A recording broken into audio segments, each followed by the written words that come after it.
नमस्कार साथियों, अनीश कुमार शुक्ल एक बार फिर से स्वागत करता हूं आपका एग्री थिंकर्स के लर्निंग प्लेटफॉर्म पर। यहां पर साथियों हम फंडामेंटल्स ऑफ जेनेटिक्स है, आनुवंशिकता के मूल तत्व बीएससी एजी का course genetics and plant breeding subject के अंतर्गत आता है। तो उसका हम आपको लेक्चर लगातार ला रहे हैं। उसका हमने cell cycle and cell division का जो टॉपिक है उसको हमने यहाँ पर शुरू किया है। तो इसका एक लेक्चर जो है आपको पहले मिल चुका है लेक्चर नंबर 6 में। आज हम लेक्चर नंबर 7 में जो इनकम्प्लीट था cell cycle and cell division, उसका बचा हुआ पोर्शन आज हम कंप्लीट करेंगे। इसके पहले हमने माइटोसिस शुरू किया था सेल डिवीजन में और उसका हमने लेट प्रोफेज स्टार्ट किया था। तो उसके हम गुण पढ़ रहे थे लेट प्रोफेज के। आज हम उसी को कंटिन्यू करते हैं यहाँ से, ठीक है। चलिए यहाँ पर देखिए क्या लिखा हुआ है। एस्टर किरणें, आपको पता है एस्टर किरणों का निर्माण जो है वो यहाँ पर होता है, ठीक है, लेट प्रोफेज में। और एस्टर किरणें जो है सेंट्रियोल को होल्ड करके रखती हैं, ठीक है। गुणसूत्र सेंट्रोमियर से काइनेटिक कोर की सहायता से स्पिंडल फाइबर से जुड़ जाता है। फिर देखिए यहाँ पर मेटाफेज के बारे में, ठीक है। मेटाफेज के बारे में क्या लिख रहा है, यह गुणसूत्र को देखने हेतु, देखिए ये पूछा जाता है गुणसूत्रों को देखने हेतु सबसे अच्छी अवस्था कौन सी है। तो ये आप ध्यान में रखेंगे कि वो है आपकी मेटाफेज, ठीक है, क्योंकि इसमें गुणसूत्र साफ साफ एकदम क्लियर रूप से दिखाई देते हैं। और इसमें गुणसूत्र जो है उस कंडेंसेशन जो है उनका संग्रहण जो है वो कंप्लीट हो जाता है, ठीक है। और इसमें गुणसूत्र भूमध्य रेखा जिसको आप इक्वेटोरियल प्लेट बोलते हैं उस पर आ जाते हैं। प्रत्येक क्रोमेटिड के सेंट्रोमियर से ट्रैक्टाइल तंतु के सिरे पर स्थित ध्रुव जो पोल्स होते हैं वे उससे जुड़े रहते हैं। फिर एनाफेज यानी पश्चावस्था में देखिए तो इसमें क्रोमेटिड टूटकर ध्रुवों की ओर जो पोल्स हैं उनकी ओर चल देते हैं और सेंट्रोमियर अलग अलग हो जाते हैं। गुणसूत्र को ध्रुवों तक ले जाने के लिए लगभग 30 एटीपी लगते हैं। ये बात आपको ध्यान में रखनी है। फिर यहाँ पर देखिए अंत्यावस्था यानी टीलोफेज के बारे में।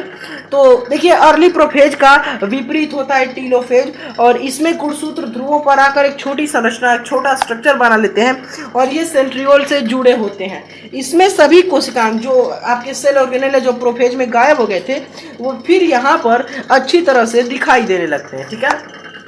अब देखते हैं माइटोसिस के बारे में। माइटोसिस हम कंप्लीट कर लेंगे, उसके बाद से आपका सेल साइकिल और सेल डिवीजन का ये चैप्टर का टॉपिक कंप्लीट होगा, ठीक है। देखिए माइटोसिस के बारे में यहाँ पर क्या लिखा हुआ है, देखिए यहाँ पर आप लोग माइटोसिस नहीं मियोसिस शब्द का प्रयोग फार्मर और मुरे ने 1905 में किया था।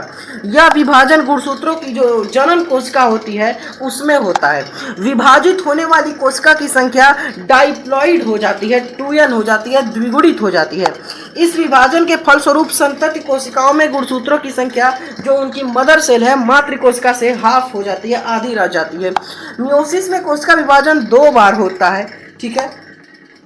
एक मियोसिस फर्स्ट होता है, एक मियोसिस सेकेंड होता है। पहले विभाजन में गुणसूत्रों की संख्या आधी यानी n रह जाती है और दूसरा विभाजन माइटोसिस की तरह होता है। मियोसिस के 2 चरण देखिए कौन कौन से हैं। पहला है प्रथम अर्धसूत्री विभाजन यानी मियोसिस फर्स्ट, और दूसरा है द्वितीय अर्धसूत्री विभाजन यानी मियोसिस सेकंड, ठीक है। प्रथम अर्धसूत्री विभाजन यानी मियोसिस फर्स्ट जो है वो 4 उप चरणों में पूरा होता है। प्रोफेज फर्स्ट यानी प्रथम पूर्वावस्था, मेटाफेज फर्स्ट यानी प्रथम मध्यावस्था, एनाफेज फर्स्ट यानी प्रथम पश्चावस्था और टीलोफेज फर्स्ट यानी प्रथम अंत्यावस्था। प्रथम पूर्वावस्था के बारे में देखिए प्रोफेज फर्स्ट के बारे में, तो ये फिर 5 उपचरणों में पूरा होता है। ये उपचरण आप बहुत ध्यान में रखेंगे, इसमें से क्वेश्चन पूछे जाते हैं। पहला है लेप्टोटीन, तो देखिए पूछा जाते हैं ये leptotene, zygotene, pachytene, diplotene, diakinesis, यही है 5 चरण और इसे भर भर के क्वेश्चन पूछे जाते हैं, ठीक है। तो कोशिका विभाजन हेतु यहाँ पर तैयार होती है।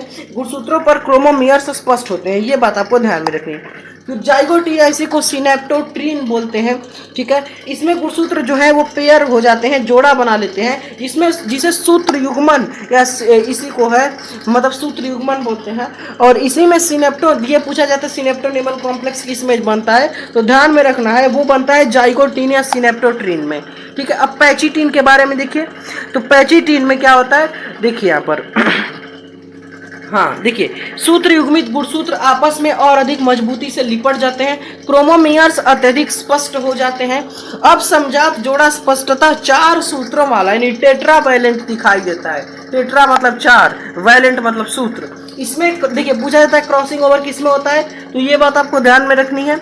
ठीक है। तो क्रॉसिंग ओवर जो है आपका पैचिटीन में होता है। अब डिप्लोटीन के बारे में देखिए, तो देखिए पूछा जाता है क्रिएज्मेटा किसमें बनता है, तो डिप्लोटीन में क्रिएज्मेटा का निर्माण होता है।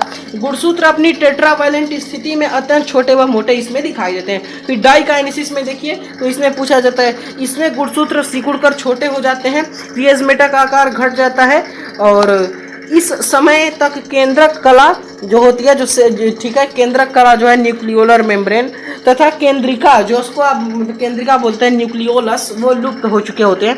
तर्क भी अब तक उत्पन्न हो जाता है। गुणसूत्र टेट्रावैलेंट अवस्था में तर्क की मध्य रेखा पर आ जाते हैं। यहाँ पर नोट में देखिए कुछ लिखा हुआ है कि इक्वेटर की ओर यहाँ पर खिसकने लगते हैं, ठीक है। कौन खिसकने लगते हैं, तो टेट्रावैलेंट अवस्था में तर्क की मध्य रेखा की ओर, ठीक है, गुणसूत्र जो होते हैं। नोट में लिखा हुआ है कि माइटोसिस या समसूत्री विभाजन को रोकने के लिए कॉल्चिकम ऑटम नेल का प्रयोग किया जाता है, ठीक है। यहाँ पर मेटाफेज फर्स्ट के बारे में देखिए, अभी तो प्रोफेज फर्स्ट चल रहा था, तो मेटाफेज फर्स्ट में टेट्रावैलेंट गुणसूत्र मध्य रेखा पर व्यवस्थित हो जाते हैं, वह मध्यावस्था प्लेट बन जाती है। ट्रैक्टाइल फाइबर्स गुणसूत्रों के साथ सेंट्रोमेयर पर जुड़ जाते हैं। दोनों टेट्रावैलेंट गुणसूत्रों के मध्य प्रतिकर्षण अत्यधिक बढ़ जाता है। पश्चावस्था यानी एनाफेज फर्स्ट के बारे में देखिए, तो इसमें प्रतिकर्षण के बढ़ने और ट्रैक्टाइल फाइबर्स के सिकुड़ने के कारण टेट्रावैलेंट के दोनों बाइवैलेंट गुणसूत्र विपरीत ध्रुवों की ओर खिसकने लगते हैं, ठीक है। फिर यहाँ पर देखिए, इस समय तर्क मध्य से कुछ पिचक जाता है, वो दोनों ध्रुवों जो है ध्रुवों की ओर बढ़ जाती है। बाइवैलेंट गुणसूत्र ध्रुवों की ओर खिसकने लगते हैं। फिर प्रथम अंत्यावस्था देखिए टीलोफेज फर्स्ट के बारे में, ठीक है। तो इसमें देखिए आपका बाइवैलेंट गुणसूत्र ध्रुवों पर एकत्रित हो जाते हैं। केंद्रक कला तथा केंद्रिका अधिक स्पष्ट होने लगते हैं। इस प्रकार दोनों ध्रुवों पर एक एक केंद्रक बन जाते हैं, ठीक है। फिर देखिए अब तो हम अभी तक हम लोग कैरियोकाइनेसिस पढ़ रहे थे सेल डिवीजन में, अब हम पढ़ रहे हैं साइटोकाइनेसिस यानी कोशिका द्रव्य का विभाजन, ठीक है। तो इसमें आपका कोशिका द्रव्य का विभाजन प्रायः मियोसिस फर्स्ट तक पूरा नहीं होता है, तथा दोनों केंद्रक मिलकर मियोसिस सेकंड का जो प्रिपरेशन है, तैयारी है, स्टार्ट कर देते हैं। यदि मियोसिस सेकंड होना होता है, ठीक है, तो यहाँ पर आपका सेल प्लेट जो होती है टीलोफेज फर्स्ट से भी पहले ही बनने लग जाती है। तो फिर देखिए मियोसिस सेकंड में, तो मियोसिस फर्स्ट के द्वारा बनी दोनों कोशिकाएं या केंद्रक प्रायः एक साथ विभाजित हो जाते हैं, ठीक है। यह विभाजन साधारणतया जो है विभाजन या माइटोसिस की तरह होता है, ठीक है। और इसमें 4 उपावस्थाएं बनती हैं, prophase second, metaphase second, anaphase second और टीलोफेज सेकंड, ठीक है। तो यहाँ पर आपका जो चैप्टर है cell cycle and cell division का फंडामेंटल्स ऑफ जेनेटिक्स का, ये टॉपिक आज आपका कंप्लीट होता है। अब अगले टॉपिक में मिलेंगे अगले वीडियो में किसी और ऐसे इंटरेस्टिंग टॉपिक के साथ। देखिए मैं अपनी हर वीडियो में यही प्रयास करता हूँ, हमारी जो लास्ट एम है वो यही रहती है कि आपको कम चीज़ें रटना कम पड़े और समझ में आपको ज़्यादा आ जाएगी। समझ में आएगा तो आप लिख लेंगे, ठीक है, या आप ट्रिक लगा लेंगे। तो ये जो मेरा नोट्स है फर्स्ट सेमेस्टर का, इसके PDF के लिए ज्वाइन करिए टेलीग्राम चैनल, लिंक मिल जाएगा आपको डिस्क्रिप्शन सेक्शन में, और वहाँ से आप PDF को टेलीग्राम चैनल को ज्वाइन करके इसका PDF प्राप्त करके डाउनलोड कर सकते हैं और अपने नोट्स आप लोग सेल्फ मेड नोट्स बना सकते हैं और अपनी प्रिपरेशन को बूस्ट अप कर सकते हैं। देखिए हम जो है, मैंने एग्री थिंकर्स के माध्यम से 11th एग्रीकल्चर हो, 12th एग्रीकल्चर हो या BSc एजी फर्स्ट सेमेस्टर हो, सभी की क्लासेज स्टार्ट कर दिया है, ठीक है। वो तो लगभग 1-1.5-2 महीना हो गया क्लासेस स्टार्ट किए हुए। तो हमारा सिर्फ एम यही है कि आप लोगों को quality education with quality content matter with quality information मिले, ठीक है। यही हमारा एम है, ताकि आप लोगों को जो है एग्जाम आप उसको अच्छे से क्रैक करें, ठीक है। तो अब यहाँ पर आपको व्हाट्सएप ग्रुप को भी ज्वाइन करना है, लिंक मिलेगा डिस्क्रिप्शन में। वहाँ पे अपनी जो भी क्वेरीज है आप हमसे पूछ के सॉल्व करा सकते हैं, और कोई क्वेश्चन है अगर आपके मन में तो उसको कमेंट सेक्शन में लिख दीजिए, वहाँ से हम आंसर कर देंगे। और इन इंस्ट्रक्शंस को फॉलो कर लीजिए, वीडियो को ज़्यादा से ज़्यादा शेयर करें ताकि सभी का कल्याण हो। जुड़े रहें एग्री थिंकर्स के साथ। Thanks for watching, take care.